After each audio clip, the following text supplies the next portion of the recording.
Can you guys hear me in the back? So let me start out by saying Postgres Open 2013 here in lovely Chicago.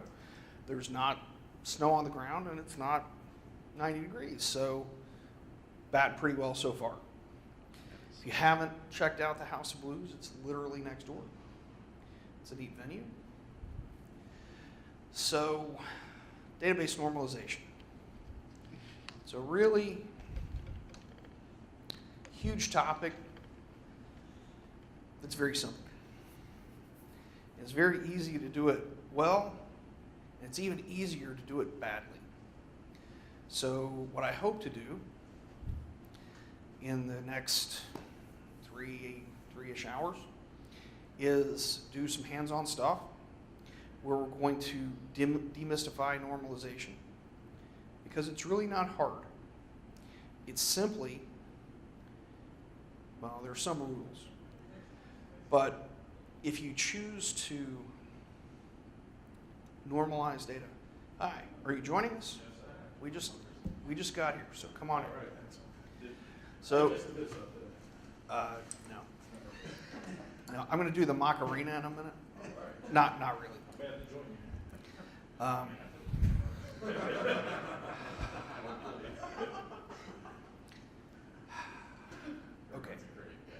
Okay. So, just getting started, talking about normalization. Normalization, if you take it in some departments, if you went to school in the CS department, sometimes you would take a data structures class, followed by a data methods class, and normalization would probably be rolled into one or both of those. You'd spend a total of probably 30 minutes on it, and then you spend a whole bunch of time talking about relational algebra and crap that you'll never use. Normalization is something that if you're not just a DBA, but somebody that works with data, the idea behind normalization allows you to design better databases. It allows you to help others that have created databases that maybe have strayed. Hello, welcome. Before I forget, so I'll have the schedule up in a minute, but I'm a firm believer in Pavlovian learning. So is there anyone that has an aversion to pieces of aluminum with chocolate inside? No? Okay.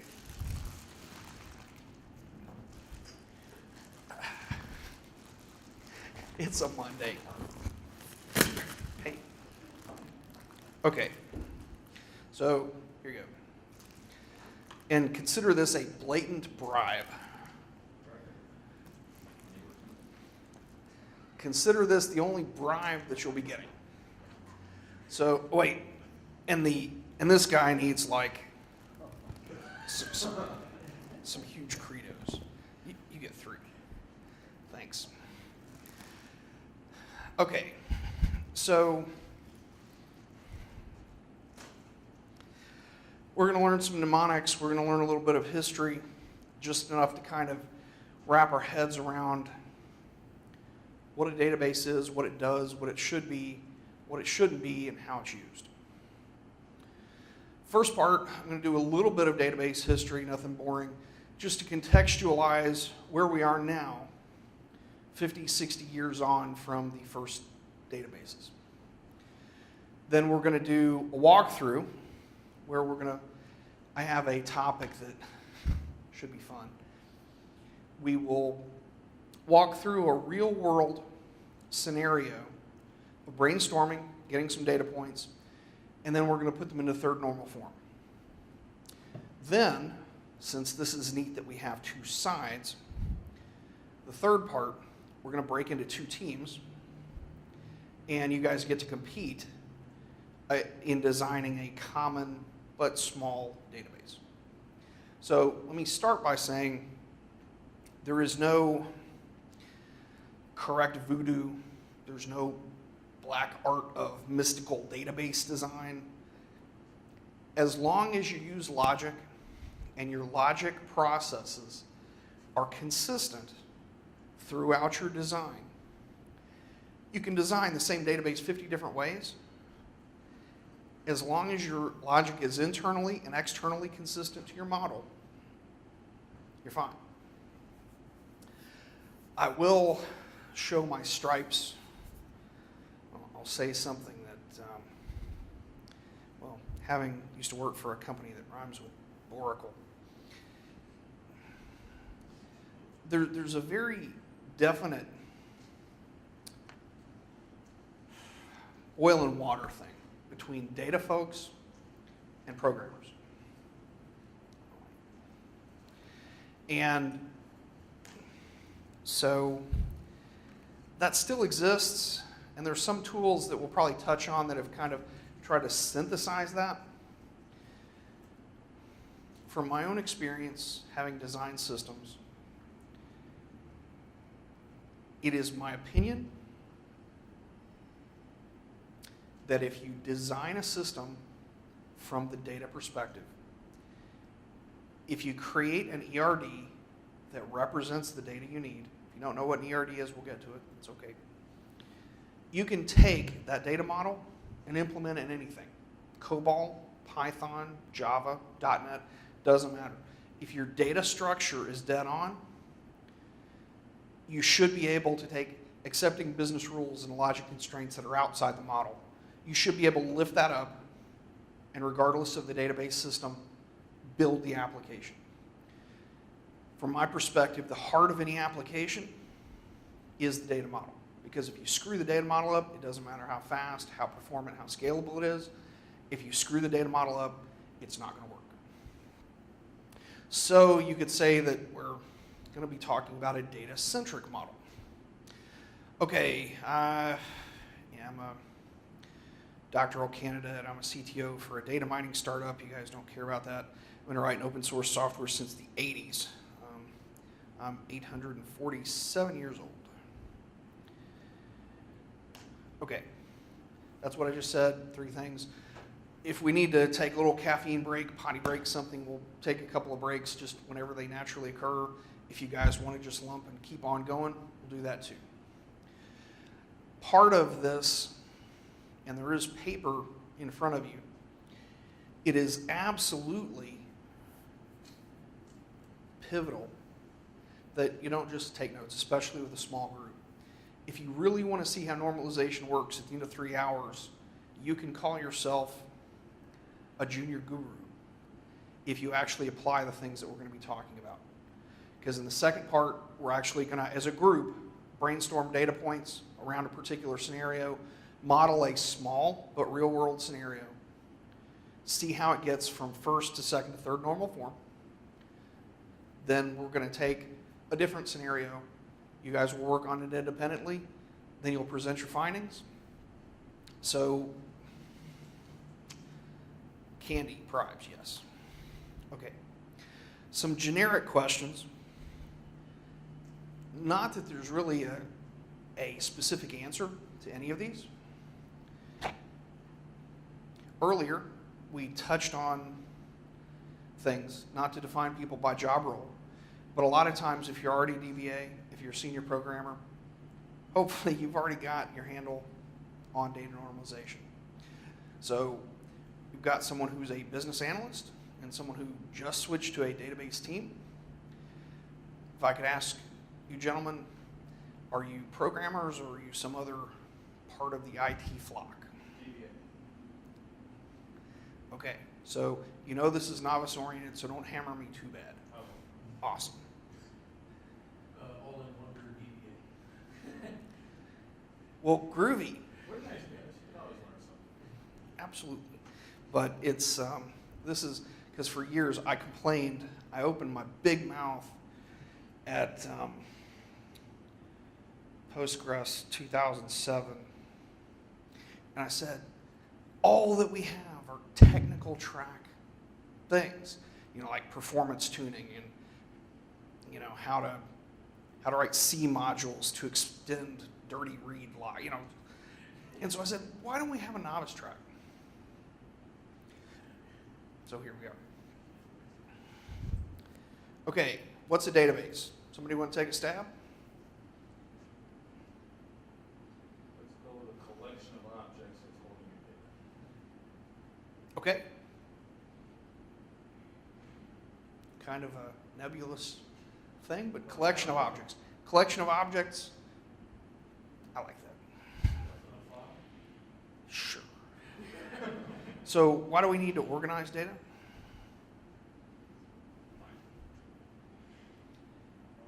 Query reads out. Because we'd like to see it again. All of that and more. And lastly, Excel. Excel was a neat idea. Whoever made the OLE objects that first let it connect to SQL Server and access, those people deserve an 8th ring of Dante's abode. I had a fear of a sheet. Because Excel is fine. But I often, if I'm waxing philosophic, I equate Excel to my 4-year-old son. If you give a hammer to a 4-year-old, everything becomes a nail. If you teach somebody how to do pivot tables and data lookups in Access Excel, everything is done in Excel. And when they extended it to, 2 million rows it can handle now? Okay. So, again, I'm not going to bore you too much with history. The tail end of this is a little more relevant, but I want to start. 1950s, you're talking earliest functional computers beyond the breadboard, punchboard kind of things. The problem is RAM was so limited that you had a small data set. If you had 16K of RAM, you were doing awesome stuff. So you didn't really need to worry about pages and pages and pages of data because the corral that you were in hardware-wise was pretty small. So in the 50s, there wasn't really a need to shepherd data the way that it did when hard disks came down in price and memory got bigger. Okay, in the 60s, there was a group, it was called Codicil. It started basically as a group to create a uniform specification for COBOL. Then they figured, once they figured out pick statements and how to print things on the screen, in 65 they said, hey, this IBM DASD drive can hold 30 megabytes of data, and it only costs $27,000. We need something to organize data better. So under the organization Codicil, 65, they created a group called the List Processing Task Force. That wasn't a cool enough name. So in 67, they named it the Database Task Group, which again was a part of the Codicil organizational body. And that's really the first spark that lit the database growth curve. Prior to 1970, you had vertical silos. If you bought IBM, you bought IBM's hardware and software, and what at the time would have been called connectivity or networking. If you bought Data General, you bought Data General hardware, software, full stack. So up until 1970, about the time that the C language was coming out, and a generic Unix shell was just beginning to take form in Bell Labs, hardware and software were one package. If you bought a programming language, it went with the hardware, it went with the software, you were locked in. Okay. Seminal event. A guy named Edgar Codd, who passed away just about 10 years ago. He's normally called Frank Codd. I don't think he liked the name Edgar. I had the opportunity to meet him a couple of times. But Edgar Codd was a research fellow for IBM. He just sat around and thought up things. And he had it really bad because he was at the Almaden facility, out there where all the wine fields are. I think they just sat around and drank wine and thought up stuff. In 1970, E.F. Codd published a paper that was entitled Relational Database Theory. Talk a little bit about it. Essentially, has anybody ever heard the phrase relational algebra? Set theory. Okay, so what Codd realized was that even though you might be a bank, you might be an insurance company, you might be whatever, there were common data points, right? You have customer data, everybody's got a mailing address. Everybody has, back then everybody had one phone number. There were all these commonalities that were being repeated across industries, across hardware platforms. And the thing that he created, he realized that set theory, in order to be meaningful, had to be finite. I won't go into it any more than just saying there's a reason why in traditional database design, there is no such thing as a many-to-many relationship. If there is a many-to-many relationship that breaks the finite set theory, which relational databases are based upon, the mechanics by which they're delivered, meaning bit shifting and moving stuff around in memory, relational algebra, by necessity has to be finite. So he kind of started people thinking in a different direction. And he basically said, we should separate the data and not worry about it where it's stored or how it's stored. We should look at these commonalities that keep repeating and how do we build upon this platform to make something way more robust, today we'd probably use the word scalable, than what we have at the time. In essence, his relational theory set the foundation for relational databases and what became known as first normal form. Now, since then, a lot of people have added conditions or cases. We now have identified 6 normal forms.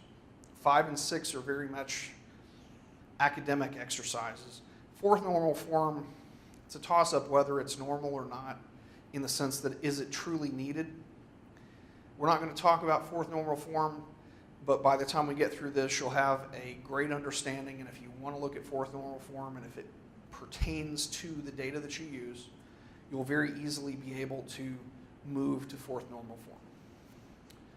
Okay. Questions so far? Comments, thoughts? Okay, little piece of trivia. A relational database is simply one kind of database. Has anybody ever heard of Berkeley DB? Okay, what is Berkeley DB? What is Berkeley DB before Oracle got hold of it?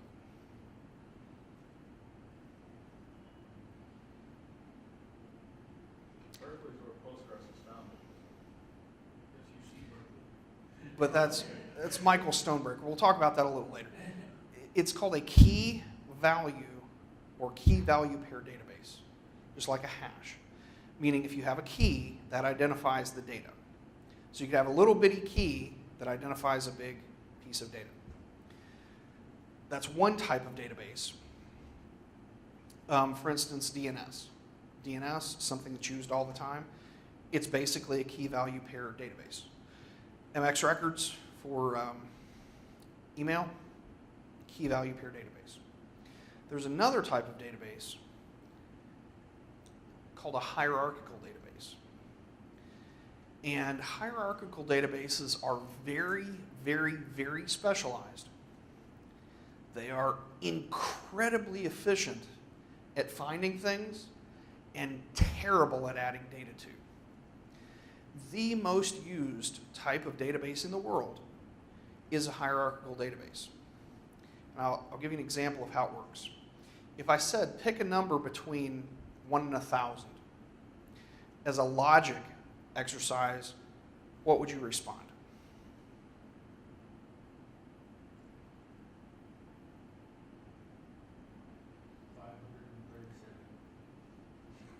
Well, mostly. So has anybody never done that? If you're asked to pick a number high-low between 1 and 1,000, 100, let's just do 1 and 100.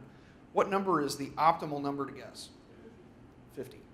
And then if I say higher, what's the next number optimal to guess? Okay. That format, the reason it is very fast is because you can, something like, I should have looked this up. With 1 billion records in a hierarchical database, you can get from any number to any number in 9 steps, maybe 8 steps. So we're not talking n plus 1 and factorial. We're talking about, not even n. We're talking about 8, 9, 10 jumps to find any record in the database. If you visualize this, if we put 50 at the top, 25 and 75, and put branches off each of those, you'd have kind of an inverted B tree. So here's a question. What is it's a system. What is the most commonly used hierarchical database? You can even go further to say, what is the most used database in the world? Relational. No, it's a hierarchical database. What kind of data does it hold?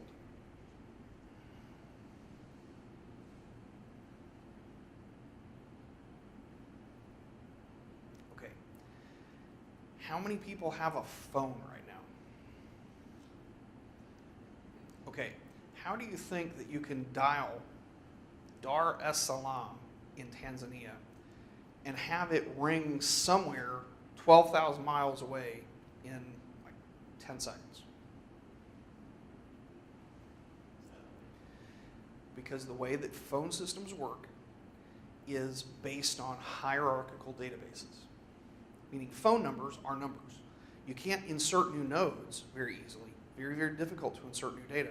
But if you know the data constituents, you can look things up in a hierarchical database faster than any other type of data structure. So again, just talking about specialized data structures, not everything is a relational database. The Windows registry, if you guys have seen that Windows thing, that's a key value pair database. Again, it's a very simple thing, but it is a database. Okay. Getting back to the talk, E.F. Codd came out with this idea to separate data from the storage medium and the programming language and the hardware. 2 paths came out of that in the early 1970s. One of those, which included the original Postgres, Ingress, several other types of databases, used something called Quell. The other side, Oracle, Nonstop, the System R group, those all used what today would look like a very primitive version of SQL. And at the time, they were equally dominant. Just depending on which company you went with, Quell was simply one way of writing queries. SQL was another. By the 1980s, SQL, because it was actually easier to implement, a little more human readable, the Quell branch of things had pretty much died. So since we're talking database history and since I'm trying to throw out a few relevant things, if I said, tell me 5 statements, commands, keywords from SQL, Somebody give me 5 statements from SQL.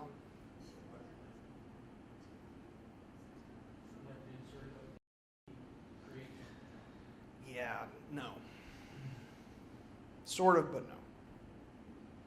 Create, no. This is semantics, but just so you know.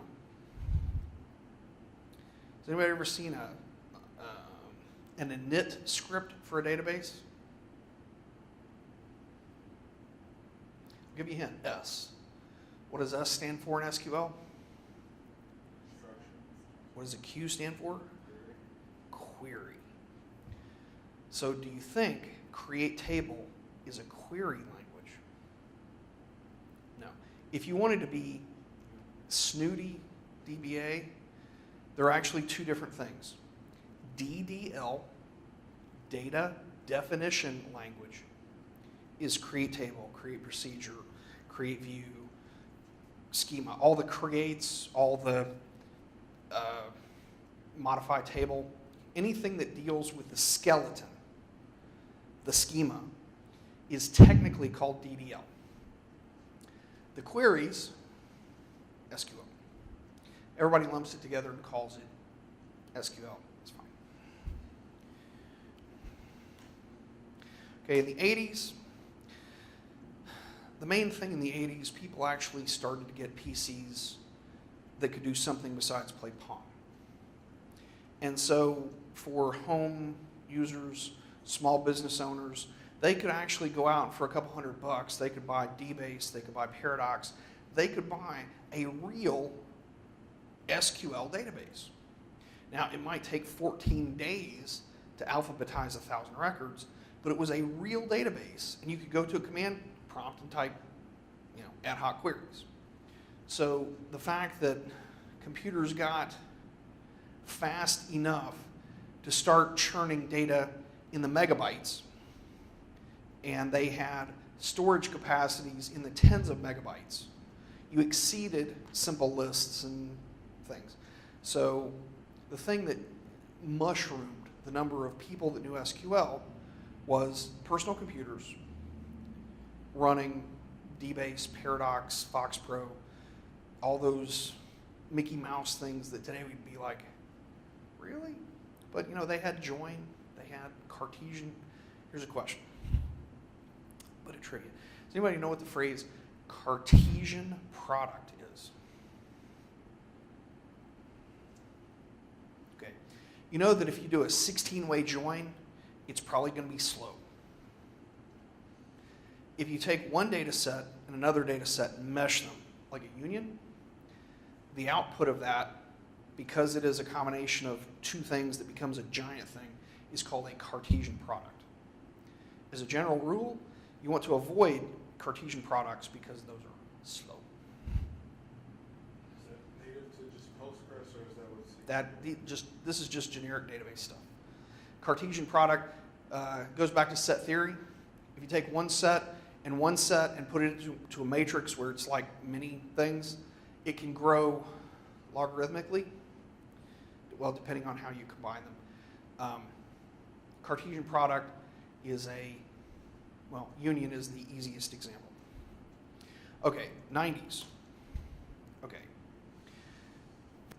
1995, I actually tried, both of these people are actually in LinkedIn, but I couldn't find either of them easily. They worked for a guy named Michael Stonebreaker. Michael Stonebreaker was originally at MIT, then he went to Stanford.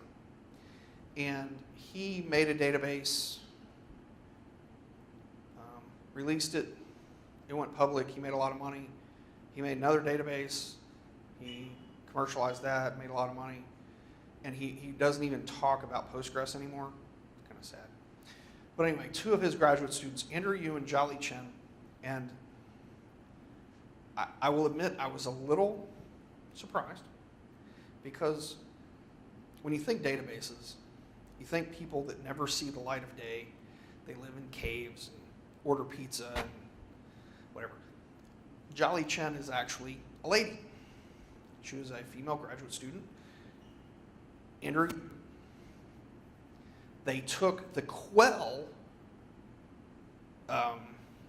engine, if you will, from the old Postgres, which before it had been turned into something else, it had been released, and back then it was called public domain. Okay. And they rewrote it as SQL, and that was their graduate thing. Andrew works for VMware now, out in Silicon Valley. I forget where Jolly Chen works now, but on her thing it says co-founder of Postgres. I thought that was kind of cool. So they took a Quell language, which again, by 95, the Quell variety of things were dead. I mean, people, they were gone. So they took something and made something called Postgres 95, which a lot of people got hold of, and they were like, this is cool. And since then, it's become the world's most advanced open source database. Ta-da. Okay. So 2000s to now. I'm not going to spend a lot of time on this. If you want to talk about it during break or if you have specific questions, I just want to let you know that there are some other things out there. So as an example, if you have, everybody stand up.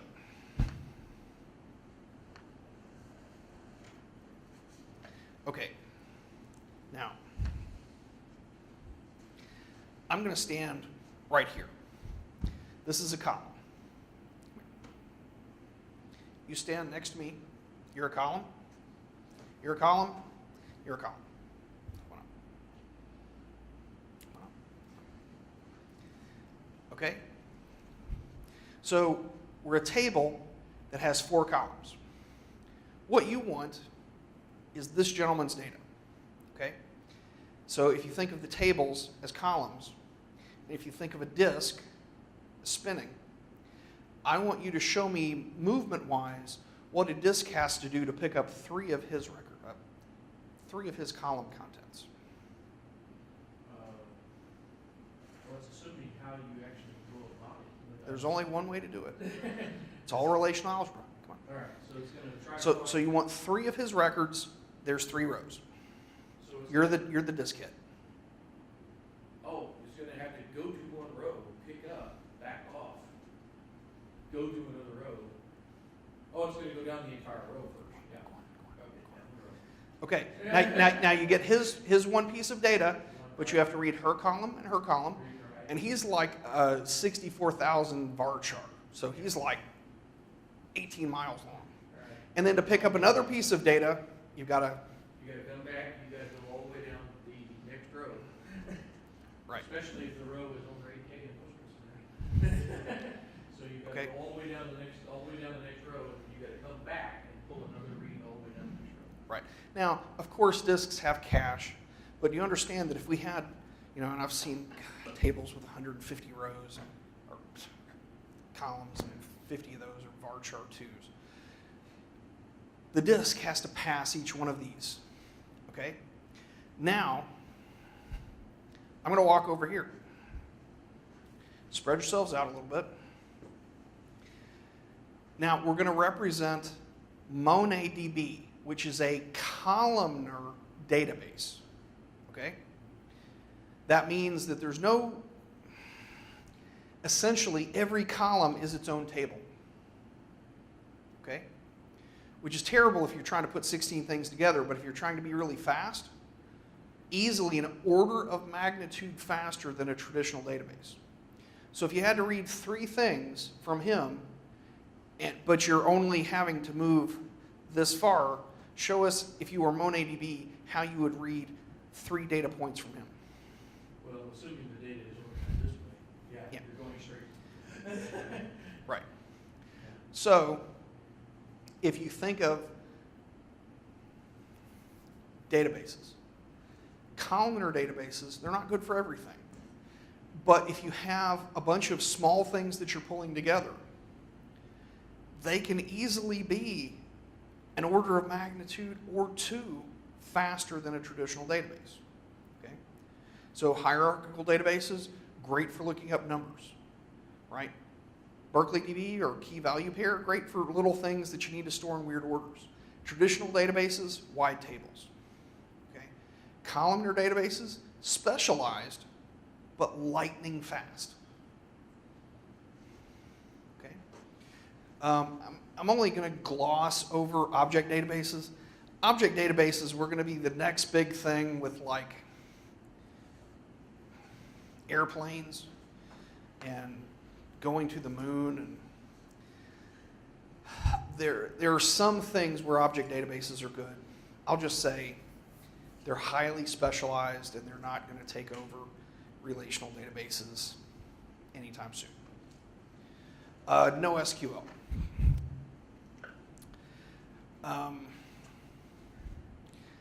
Again, this is a big topic that could easily be, you could spend a week on this by itself.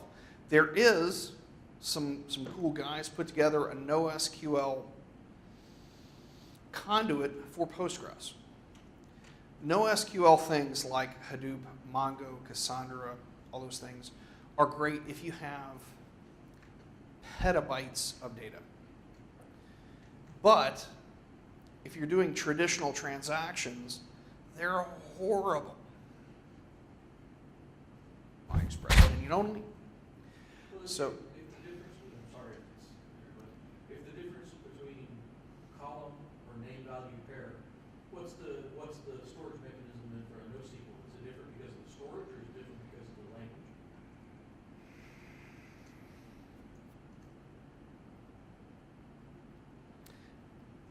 I will answer in theory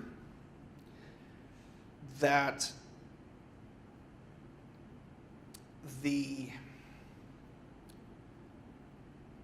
meat and potatoes land of NoSQL databases is gigantic data sets that can be parallelized across giant numbers of distributed systems for things like data mining, where you can take,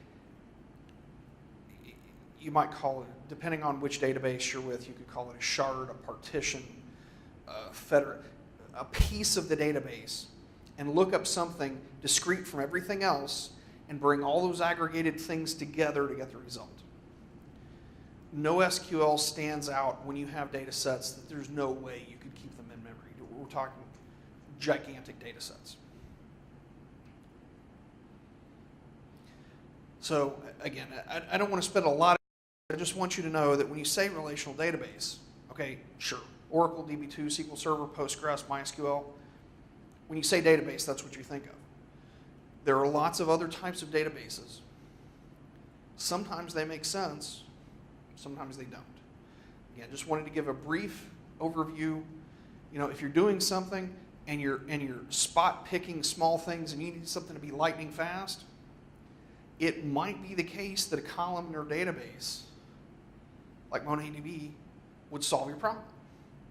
It might be the case that, you know, if you're trying to do the same things with MongoDB that you would do with a regular database, like select 15 columns out of 3 tables, MongoDB falls down.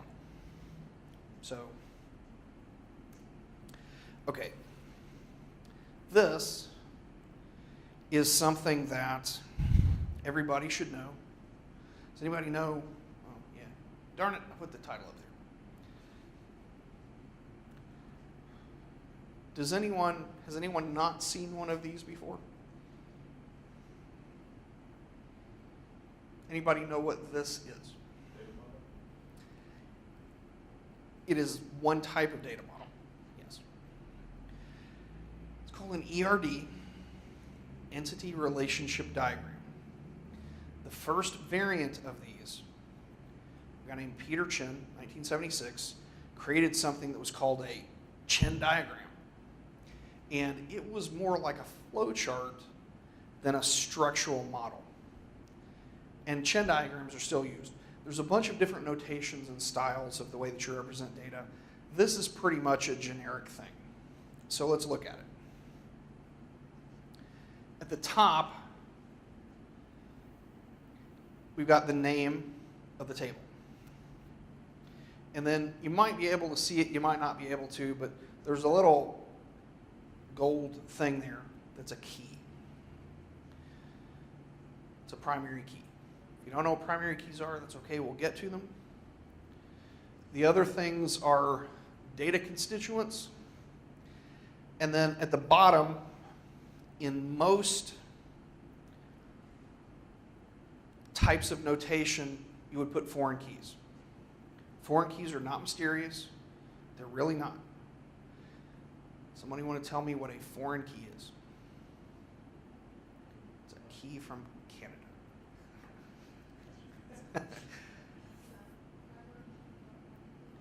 Primary key for another table. So the process that we're going to talk about, normalization, splitting data into different tables and segregating them based on the atomicity or the meaning of each table. Foreign key is simply a way to link all this stuff back together to build it up to the real world linkages and patterns that we're trying to model. Okay.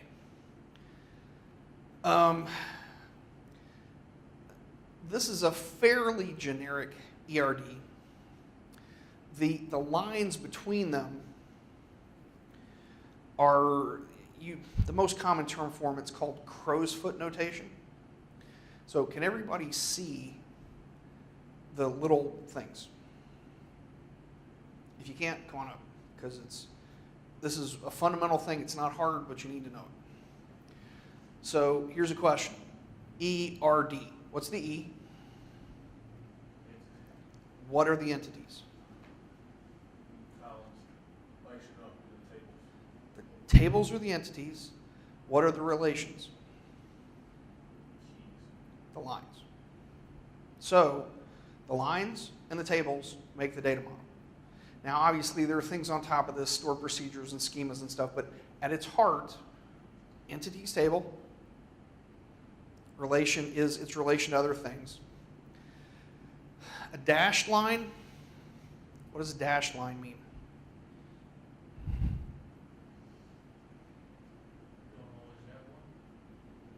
Correct.